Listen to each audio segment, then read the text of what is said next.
Welcome, dear listener, to another journey back through the mists of time. As the modern world fades away, I invite you to settle in, perhaps draw a warm blanket close, and allow your mind to wander with me through the winding paths of history. Tonight's tale will transport you to the raw and often peculiar reality of medieval justice, a world both familiar and utterly foreign to our modern sensibilities. This story, like all our historical journeys, is crafted to help you unwind, to ease the tensions of your day, and perhaps to accompany you as you drift gently towards sleep. The rhythm of history has a way of calming our modern anxieties, reminding us that all troubles, like those of centuries past, eventually fade into time. I'm always curious, where in the world are you listening from tonight? Is darkness falling outside your window? Or are you perhaps stealing a quiet moment in the brightness of day? Leave a comment sharing your corner of the world and what time it is for you. I love seeing how our community gathers across continents and time zones, united by these whispers from the past. If these historical journeys bring you comfort or fascination, consider subscribing so you won't miss our future explorations. Each week, we travel to different times and places, always seeking the human stories that connect us across the centuries. Now, let us leave behind our modern concerns and step into a world where justice was public, punishment was spectacle, and mercy could arrive from the most unexpected sources. Close your eyes if you wish, and find yourself in a medieval village square on a crisp autumn morning in the 14th century. The morning mist still clung to the cobblestones of Millfield village as Thomas the baker was led through the square, his wrists already secured in the wooden pillory that would hold him fast until sunset. "Move along now," the bailiff muttered, giving Thomas a firm but not unkind push toward the raised wooden platform. "Best to face it with dignity." Thomas nodded silently, his normally florid face ashen with shame. For 15 years he had been the village's most respected baker, his loaves sought after even by travelers passing through to larger towns. Now he would stand exposed before everyone who had ever praised his craft, condemned for selling bread that weighed less than the king's standard during these difficult months of grain shortage. The wooden collar closed around his neck with a dull thud, and Thomas winced as the bailiff secured the lock. From this position, he could see across the entire village square as it slowly filled with people, neighbors, customers, friends, all coming to witness his humiliation. Some looked away awkwardly when his eyes met theirs. Others stared with open condemnation. "Thought you could cheat us, did you?" called out Walter the blacksmith, whose massive frame pushed through the gathering crowd. "My children go hungry while you hide flour for profit." Several voices joined in agreement, and Thomas saw with growing dread that many villagers carried small sacks and baskets, filled, he knew, with rotting vegetables and other unpleasantries traditionally hurled at those in the pillory. At the edge of the square, partially hidden behind the old oak that had stood since before anyone's grandfather was born, Thomas spotted a small figure in a faded blue dress, Emma, his 12-year-old daughter. His heart sank further. "Go home, child," he whispered, though he knew she couldn't hear him across the distance. He had forbidden her to come, had made her promise to stay with her aunt until his punishment was complete. Yet there she stood, her thin shoulders squared with a determination that, despite everything, filled him with a father's pride. Emma had already suffered enough since her mother's death 2 winters past. She shouldn't have to witness this too. The village reeve stepped forward, unrolling a small parchment with ceremonial slowness.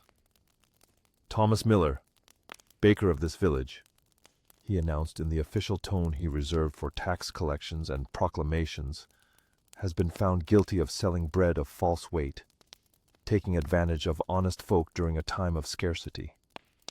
He stands before you to receive the shame of his community as the law demands."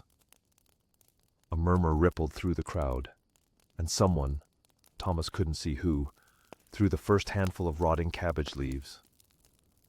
They struck his chest with a wet slap, and soon others followed. Turnip ends, moldy apple cores, and worse. Thomas closed his eyes, accepting each impact as his due, though inside he burned with the need to explain that he had not hoarded flour for profit, but had simply tried to make what little remained stretch further so more families could have at least some bread. "Enough!" The voice cut through the jeers like a blade.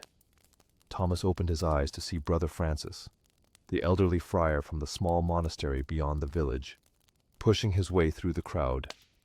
Despite his age and slight build, the crowd parted before him, partly from respect for his position, partly from wariness of his notorious sharp tongue.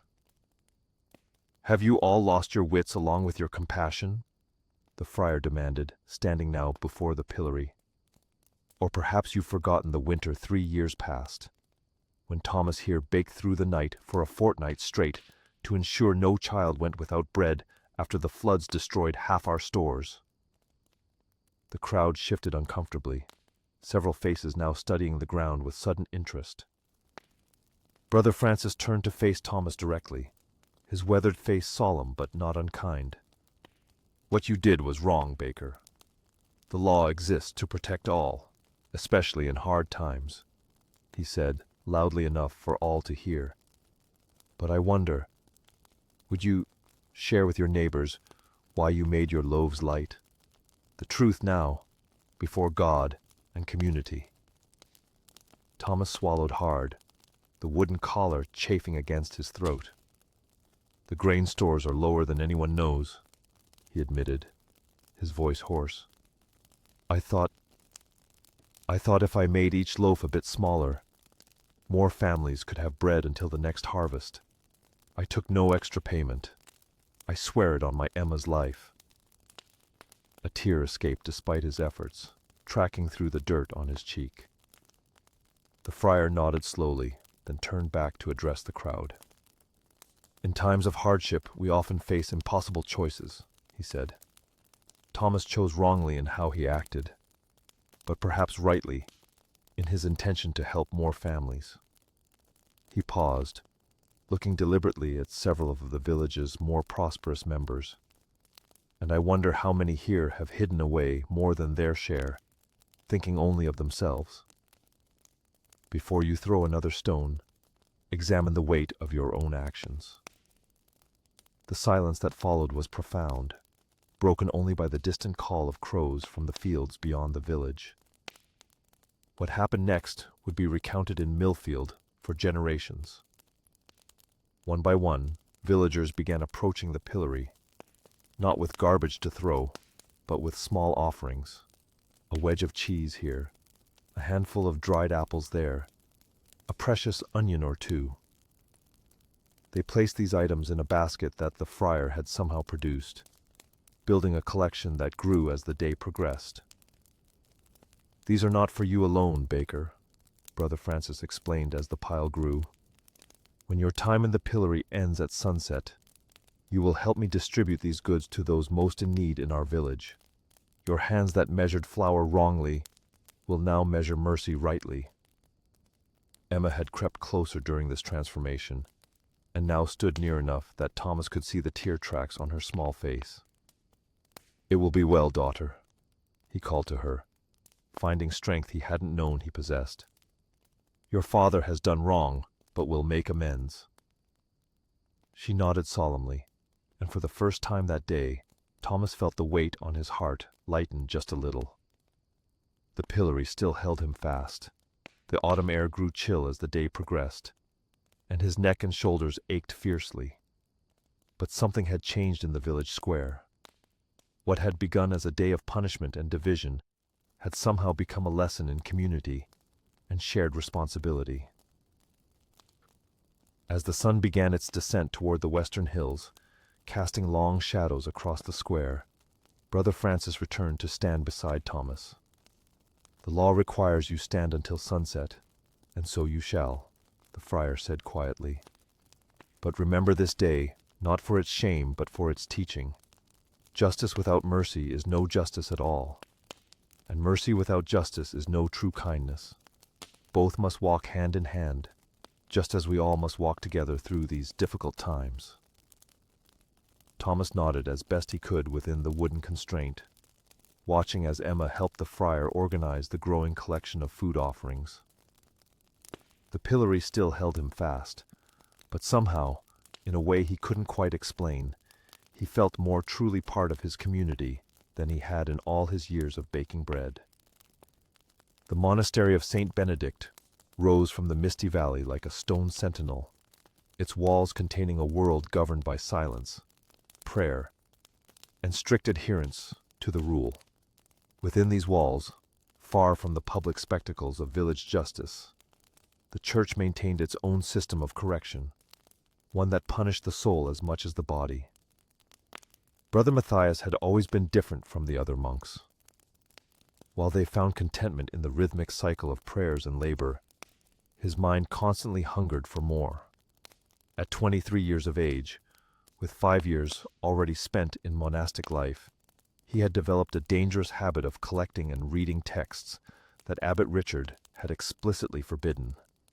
These weren't merely secular poems or pagan philosophies, though those were certainly among his hidden treasures, but writings that questioned church doctrine itself, smuggled into the monastery by traveling merchants who knew the young monk's weakness for forbidden knowledge. "Knowledge is the path to God," Matthias had whispered to Brother Thomas, the elderly librarian who had caught him one evening with a tract by John Wycliffe hidden inside a prayer book. How can truth be heresy?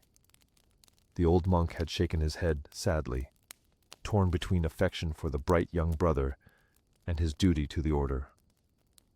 "Some questions are not for us to ask, my son," he had replied.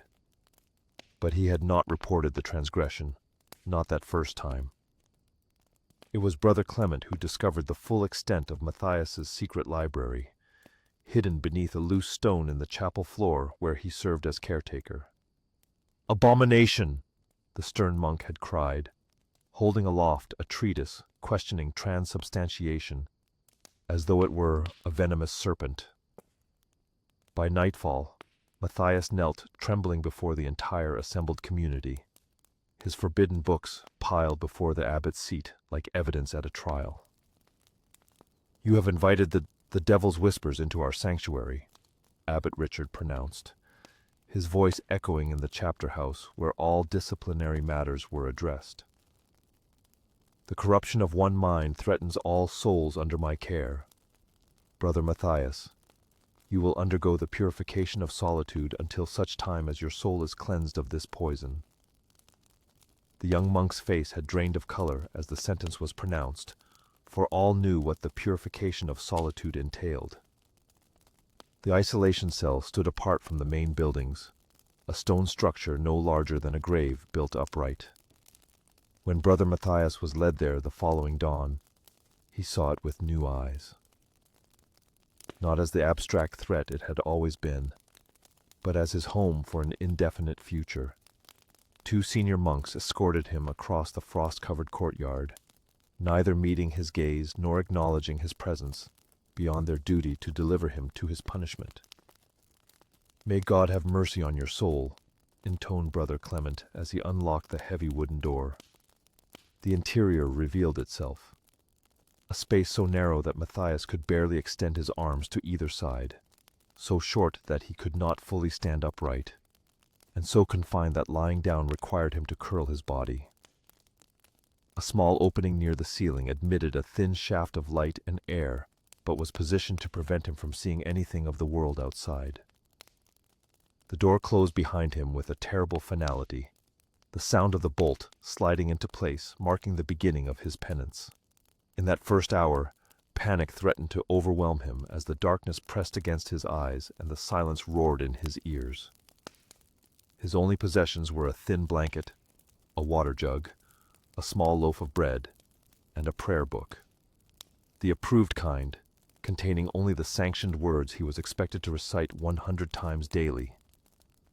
Days blended into nights with only the changing quality of light through the small opening to mark the passage of time. Twice daily, the slot at the bottom of the door would open, and a hand would remove his waste bucket and replace his water and bread. No words were spoken. The rule of silence was absolute for those undergoing correction. Matthias began to understand why isolation was considered more severe than physical flagellation. The mind, when left with nothing but itself and approved prayers, became both prisoner and tormentor. By the end of the first week, he had memorized every crack in the stone walls, had counted the exact number of breaths it took to complete each prayer cycle, and had begun to wonder if he might be forgotten entirely. The cold seeped into his bones at night, and during the day, the cell became stifling as the sun heated the stone. His muscles ached from the inability to fully extend his limbs, and his mind, once so hungry for forbidden knowledge, now craved even the simplest human acknowledgement. It was on the 9th night, when despair had settled over him like a shroud, that Matthias first heard it, a soft scratching at the wall near the floor of his cell. At first he thought it might be rats, but then came a whisper so faint he wondered if he had imagined it. "Brother, are you awake?" The voice belonged to Brother Thomas, the elderly librarian. Matthias scrambled to the spot, pressing his ear against the cold stone. "Yes," he whispered back, his own voice strange to his ears after so many days of silence. "Brother Thomas, there is a loose stone near your right hand. Can you feel it?" Matthias ran his fingers along the rough wall until he felt a slight movement in one of the blocks. With trembling hands, he worked it free and felt a rush of slightly fresher air from a narrow passage that must have been part of the monastery's original construction, long forgotten by most. Through this opening came an unexpected treasure, a small bundle containing a stub of candle, a piece of cheese, and most precious of all, a scrap of parchment with a few lines of poetry written in Brother Thomas's careful hand. "For your spirit," the old monk whispered.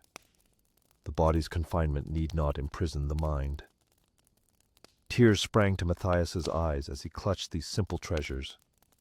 "You risk much," he whispered back. "As did you, though for different reasons," came the reply. "Others will come. Not all believe isolation heals the soul." True to the old monk's word, over the following weeks, Matthias discovered he was not as alone as the abbot had intended.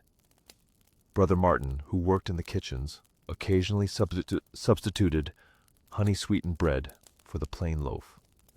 Brother Jerome, responsible for collecting the waste bucket, sometimes included a small vial of ink with which Matthias could write his thoughts on the margins of his prayer book.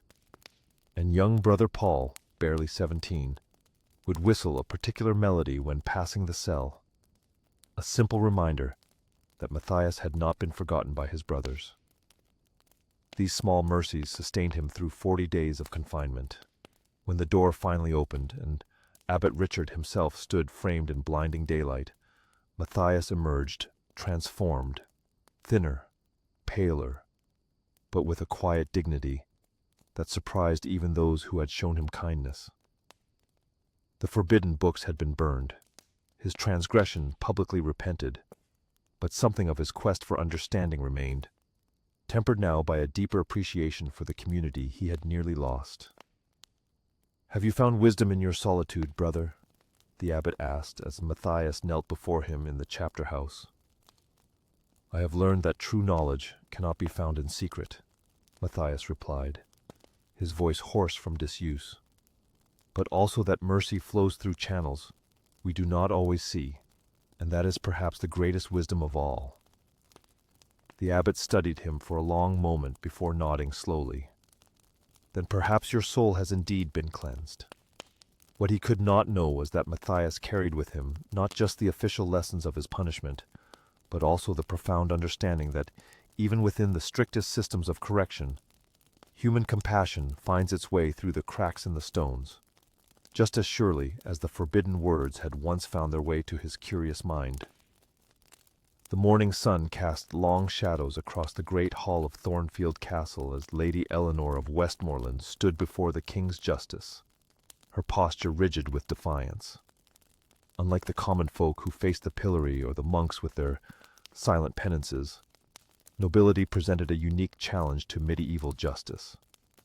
They could not be humiliated publicly without undermining the very social order that gave the kingdom stability, yet their transgressions could not go unpunished. "Lady Eleanor," intoned Lord Pembroke, the king's justiciar, his voice echoing against the stone walls adorned with tapestries depicting great hunts and battles. "You have refused 3 suitable matches arranged by your guardian and approved by His Majesty himself. Such defiance cannot stand unchallenged." Eleanor's dark eyes remained fixed on a point above the justiciar's head, her hands clasped tightly before her. At 20 summers, she possessed both the beauty and dowry that made her a valuable piece in the kingdom's political chessboard. Yet she had refused to play her assigned role. "I will not be traded like cattle to secure a border or please a neighboring lord," she said, her voice steady despite the gravity of her situation. The justiciar's expression hardened. "Then you shall undertake the forest walk.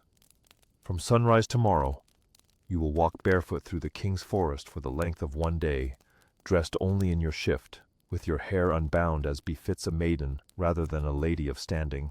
You will contemplate the natural order of things, how even the trees know their place and purpose, until you understand your duty to your family and kingdom." A murmur rippled through the assembled nobles. The forest walk was rarely imposed, a punishment designed to humble without permanently damaging one's standing. Eleanor would face no physical harm, but the symbolic stripping of her status, walking like a peasant girl through the wilderness, was meant to break her spirit without breaking her body.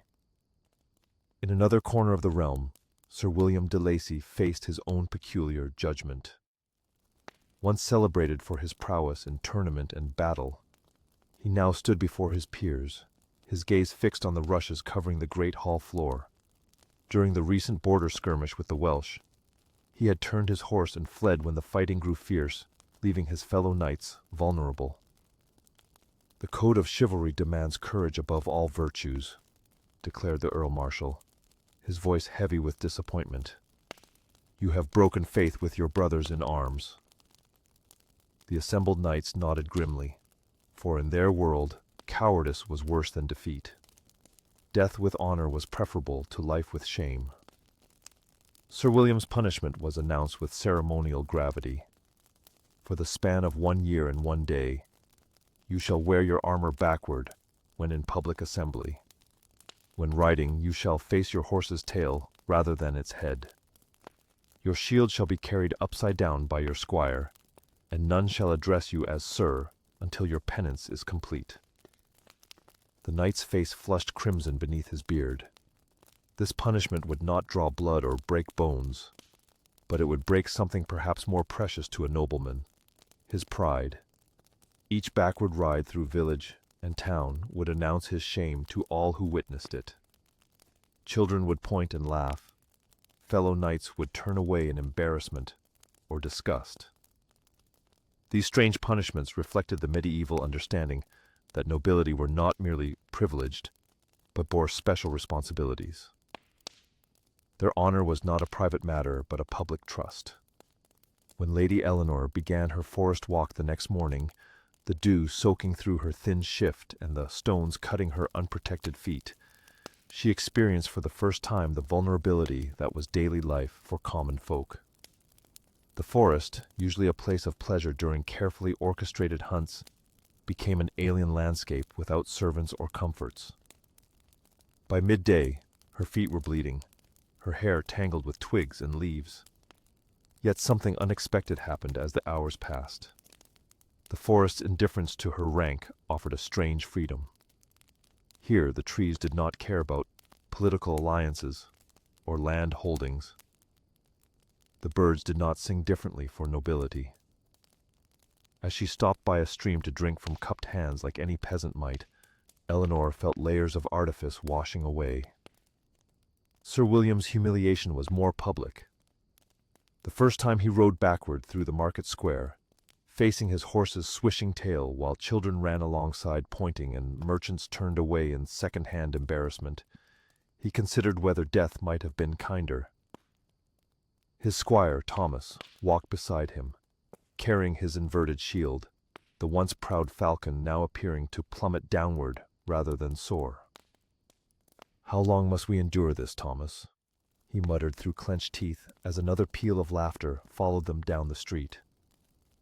"1 year and 1 day, my lord," the loyal squire answered quietly, "and then honor can be restored." What neither Lady Eleanor nor Sir William initially understood was that their punishments contained within them the seeds of redemption. The king's justice was not merely punitive but transformative. Unlike execution or permanent exile, these bizarre penalties preserved the social order while offering paths back to full standing. After her forest walk, Lady Eleanor returned to court changed. Though she eventually did marry, it was on terms she helped negotiate, bringing her chosen husband before the king with a proposal for how their union could serve the realm. The temporary stripping of her status had, paradoxically, taught her to wield her privilege more effectively. Sir William's year of humiliation similarly transformed him.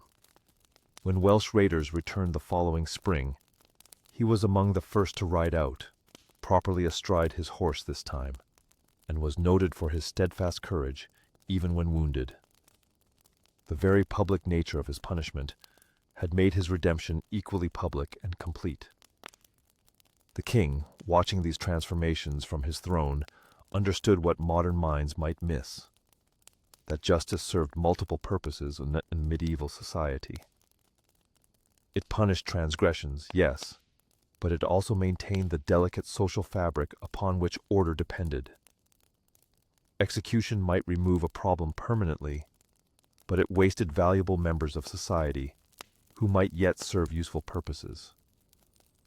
"A dead knight defends no borders," the king remarked to his adviser as they watched Sir William lead a company of men-at-arms through the castle gates. His armor now worn properly, his bearing restored to confidence. And a rebellious lady locked in a tower arranges no advantageous marriages or alliances.